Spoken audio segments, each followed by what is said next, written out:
Hey there, Astro here, and today in this video, we will be going over how to book more qualified appointments for your SMMA every single month. We'll go over evergreen frameworks that high-ticket businesses have been using for a long time now to book more qualified sales calls and generate more clients for their businesses. Generally, more appointments equals to more sales, and that means more cash in the bank, as long as there is a decent conversion rate between appointments and closed deals. What a lot of agency owners have a problem with is that they're not able to get enough appointments in the first place due to a multitude of reasons. And before we look into how we can fix the problem, let's first take a look at the overview of how the process of appointment generation happens in the form of a sales funnel diagram. Now, there are input actions. This can be either outbound and or inbound. And these input actions lead to more conversations. And these conversations lead to more meetings booked. And out of these meetings booked, we have a few deals that close. Right? It trickles down like through a funnel.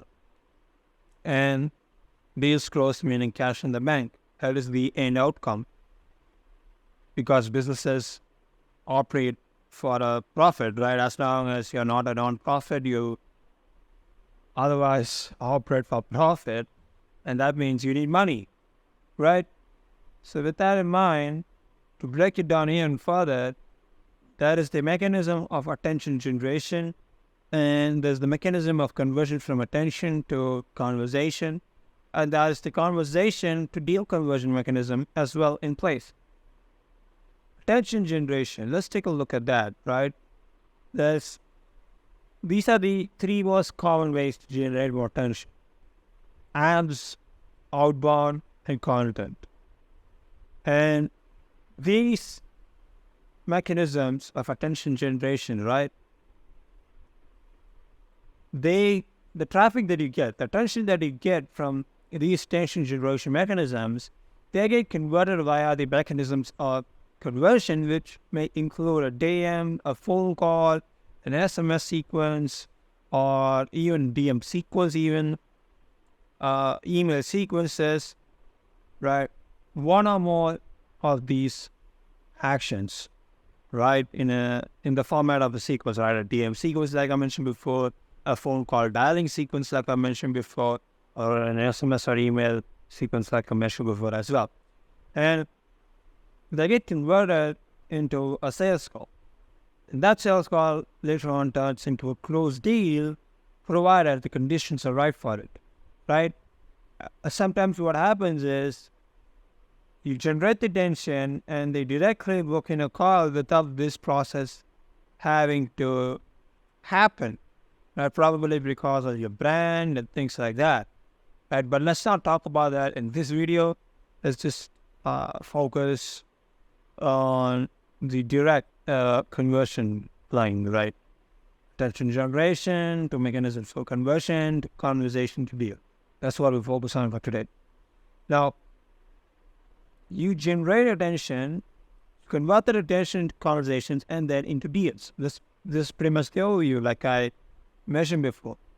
We will be examining this stage, right? The stage of attention generation, and maybe a little bit about the mechanism of conversion as well.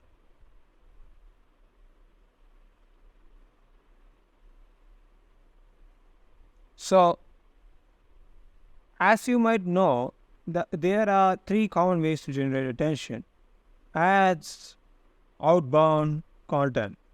And each of these mechanisms have their own constraints in terms of time to generate results and money required to be invested in it, right? And here's an overview of the comparison between the two, right? Between the three. So, paid advertising, it can yield quick results, especially if the ads are well targeted and created with a strong call to action. Google ads, YouTube ads, Meta ads, they all provide immediate visibility. But this method is the most expensive out of all three. The budget required depends on the advertising platform, the competition within that sector, target audiences, cost per click rates, and things like that. Money is spent for each ad placement, and costs can add up quickly. Outbound marketing, right, via cold emails, DMs, cold calling, and direct mail, they can see varied times to generate results. It can be quick if the message resonates with the audience, but it does require a little bit of repeated contact, right? Follow-ups and things like that. There are costs for lead lists, software tools, and the human resources needed to execute outbound campaigns such as an inbox manager or an SDR. And it may also entail expenses for materials and postage for direct mail campaigns, if you're running direct mail campaigns, that is. But overall, compared to advertising, if done the right way, it is way cheaper. And it can yield significantly great results, amazing results even. And the last one is content, right? Content marketing is usually a long-term strategy. It can take time to produce high-quality content and even more time for it to be recognized and ranked by the search engine algorithms, although it can establish lasting engagement and an authority, right? The content is the long-term play that you want in place, right? Now, the capital requirements can vary wildly. While it may seem inexpensive to produce content, right?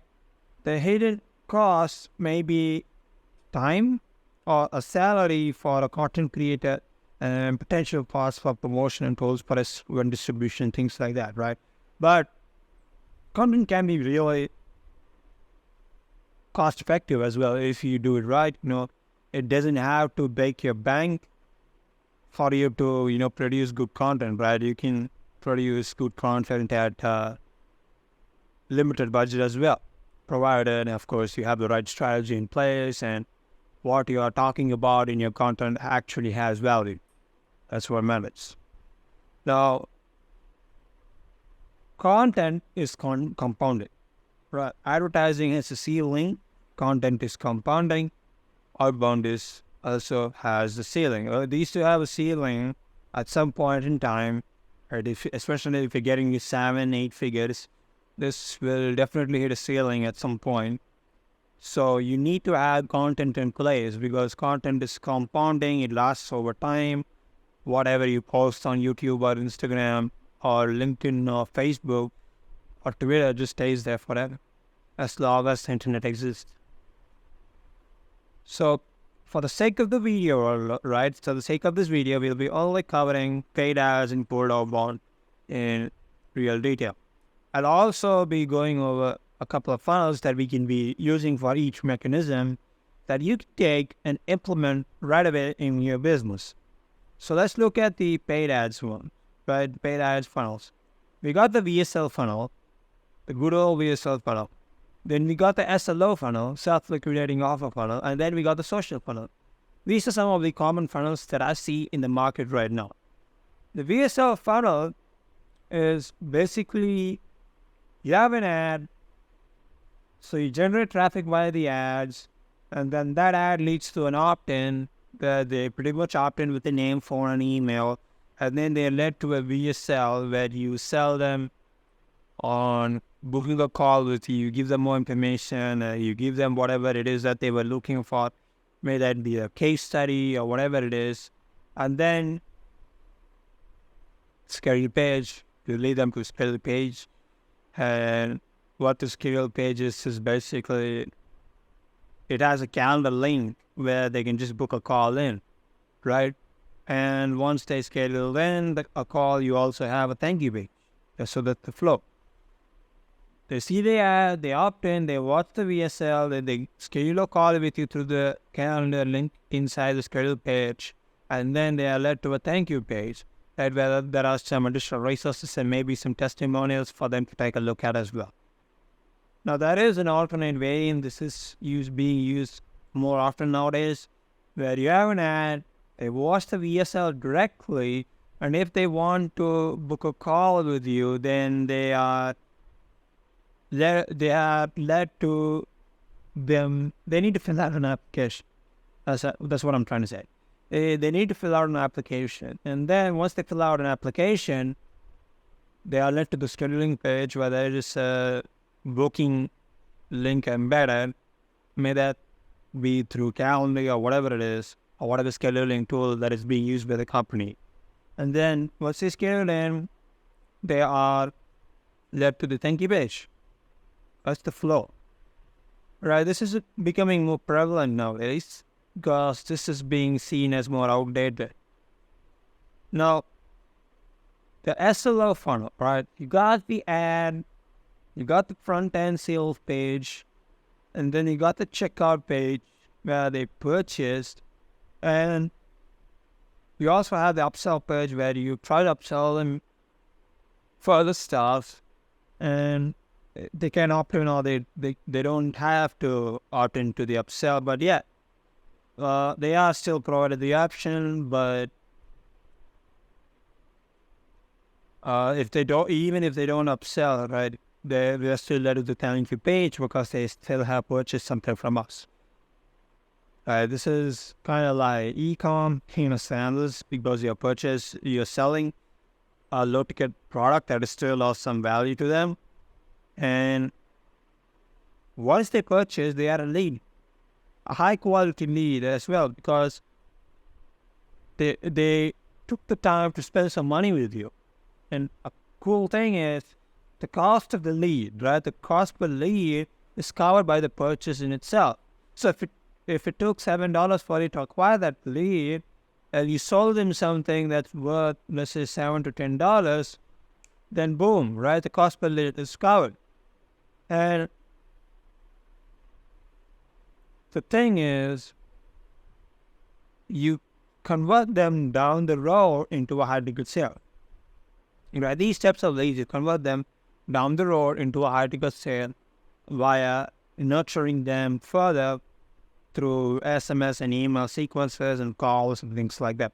You got to nurture them a little bit for a longer period of time for them to actually convert into a higher ticket purchase. Maybe some of them convert immediately, which is cool, but these also require a little bit of nurturing, right? Over a 1 month to 3 month time frame, usually, that is.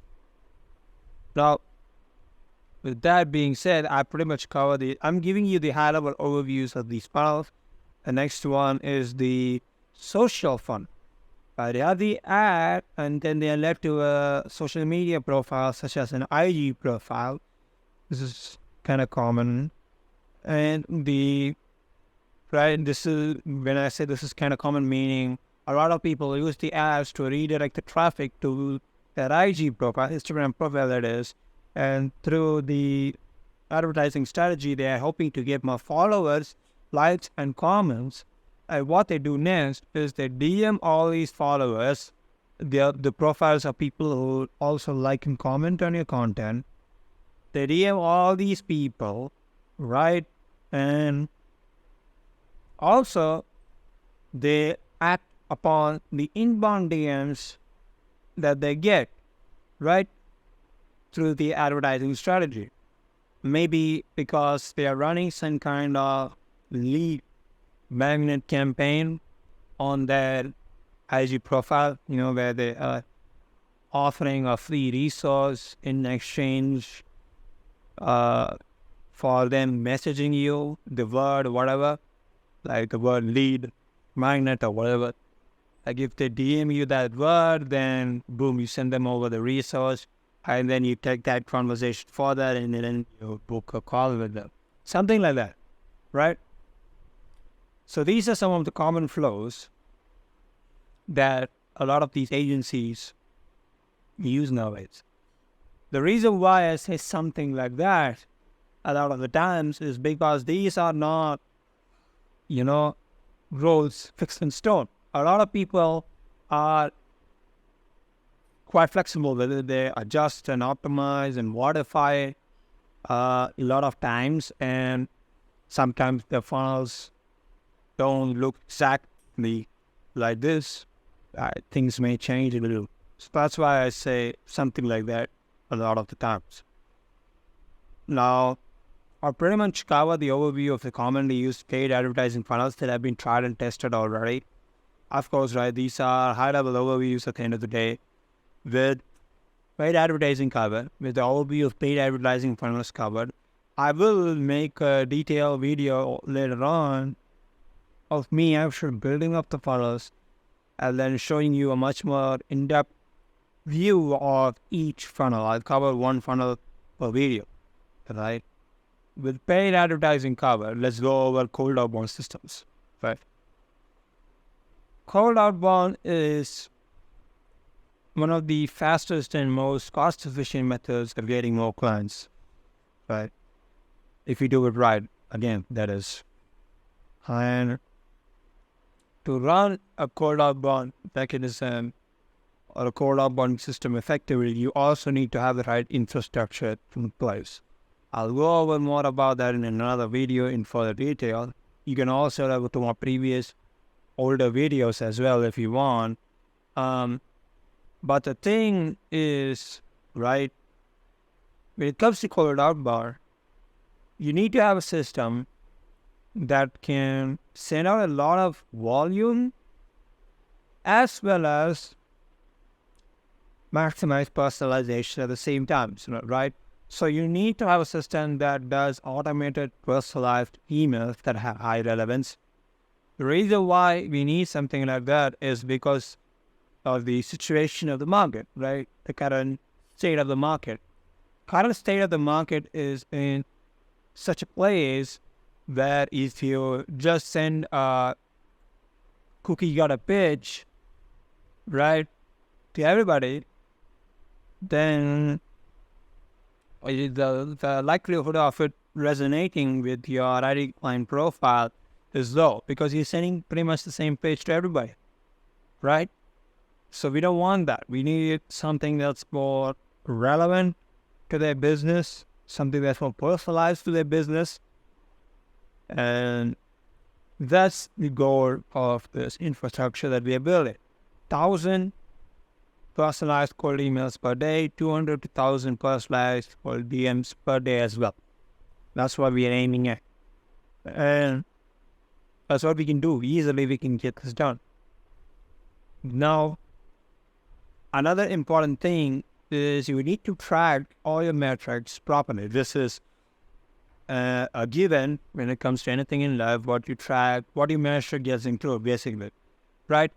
And for cold outbound, you need to track the open rate, reply rate, to meeting booking rate, most importantly, right? How many positive replies you're getting, how many total replies you're getting, how many meetings are getting booked from those positive replies, how many people are opening your emails and things like that. The open rate, right, can be skewed a little because sometimes the tracking technology may not work properly, right? So that's not perfect, but yeah. What really, really matters is the positive reply rate and the meeting booking rate. That's all. So the flow is pretty simple, right? It's at least from a 30,000 feet overview. Got the outbound message, and the outbound message, people respond to the outbound message positively or not so positively. The not so positive ones get put in another bucket.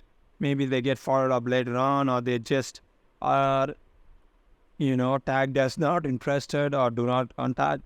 If they say, if they tell you to fuck off, then you gotta just put them in a do not contact list. Move on, basically, and then you just take the positive replies and then you convert them into book counts. All right? That's pretty much the game.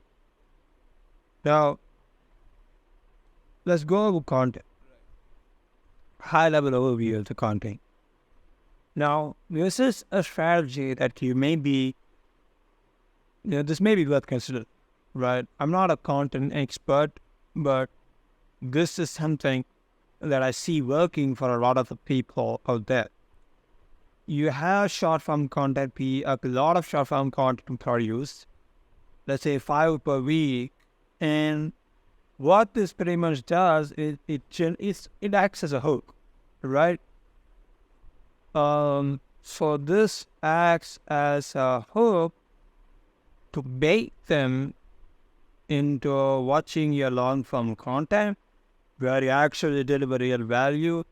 Okay, these are just short, I guess, bite-sized pieces of information that they could use, right? It's not as valuable as a full long-form video, right? That's like 10 to however minutes long, right? 10 minutes plus in length. Because you can only deliver so much value in 60 seconds, 60 to 120 seconds. So you hook them in with the short form content and then you lead them to your long form content through the pieces of short form content that you create, and then you convert them into hook calls through the long form content. The long form content basically acts as VSL. You're generating traffic via the short form pieces of content. You generate traffic via this, and then you convert them through this YouTube long form content, which is the VSL, convert them via YouTube VSLs into calls. This is pretty much the flow, right? With that being said, I pretty much covered the most common flows and systems that a lot of these business owners are using nowadays in the space right now. If you want me to walk you through how you can build proven systems like this, customized for your own business, your own agency, based on your current business situation, then book a call using the link below. With that being said, I look forward to speaking with you soon, and I look forward to seeing you in the next video. Thank you, and have a good one. See you.